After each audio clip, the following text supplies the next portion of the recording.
Salut à tous, chers amis, je suis Ribaros Sofouadien Lokam, juriste en droit du travail. Aujourd'hui, nous allons aborder le thème des absences injustifiées. Vous savez, c'est un phénomène qui a libre cours aujourd'hui dans de nombreuses entreprises et qui met à mal le fonctionnement, l'organisation même de ces entreprises-là.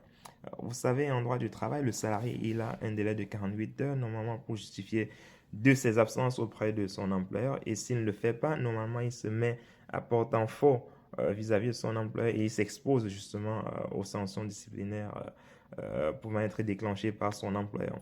Alors, un salarié qui est en absence injustifiée, que doit faire l'employeur, n'est-ce pas, dans un tel contexte, dans cette situation-là? L'employeur a plusieurs possibilités, ou plutôt on va dire, pour être plus précis, euh, il a trois possibilités.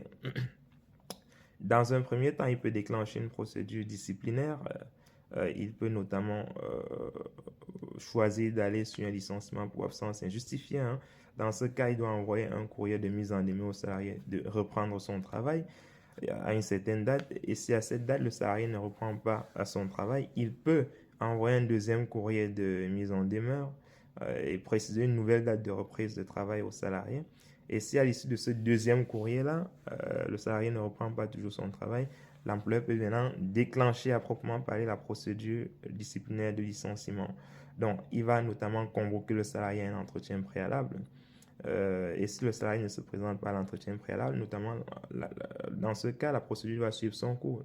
Le fait que le salarié ne se présente pas à l'entretien ne met pas fin à la procédure parce qu'il n'est pas venu. Non, l'employeur peut poursuivre la procédure en notifiant justement le licenciement du salarié après l'entretien.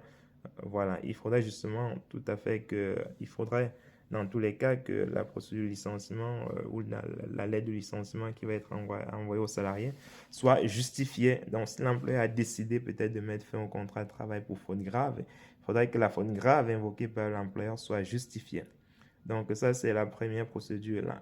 Donc, si on se met dans le cas de figure où le salarié, effectivement, revient peut-être après le premier courrier de mise en demeure, et qui ne justifie pas de ces absences justement injustifiées, l'employeur peut aussi lui donner peut-être un avertissement s'il estime peut-être que les faits qui sont reprochés ne sont pas d'une extrême gravité et que ces faits justifient quand même le maintien du salarié au sein de l'entreprise, il peut donner au salarié un avertissement. Voilà, un avertissement ou encore une mise à pied disciplinaire. Voilà, le salarié ne vient pas travailler et il n'est pas rémunéré. Ça, c'est une autre possibilité. Une dernière possibilité, c'est de mettre en branle la procédure qu'on appelle la présomption de démission. C'est une procédure qui a été votée en 2024 et qui, justement, dans le cas des absences injustifiées, dans le cadre d'un CDI, permet à l'employeur de mettre en demeure le salarié de reprendre son travail dans un délai de 15 jours calendaires. Et si à l'issue de ce délai de 15 jours calendaires, le salarié n'a pas repris son travail, dans ce cas, il sera considéré comme démissionnaire.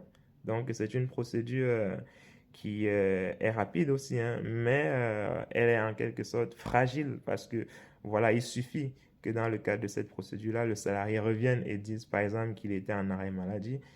La présomption de démission tombe dans l'eau parce que, voilà, le salarié aura quand même justifié de ses absences-là par un motif légitime ou bien qu'il prouve que, voilà, il suffit qu'il donne une raison qu'il était en arrêt maladie, qu'il avait perdu un proche, qu'il avait un cas de force majeure qui ne lui permettait pas de se présenter directement au lieu de travail.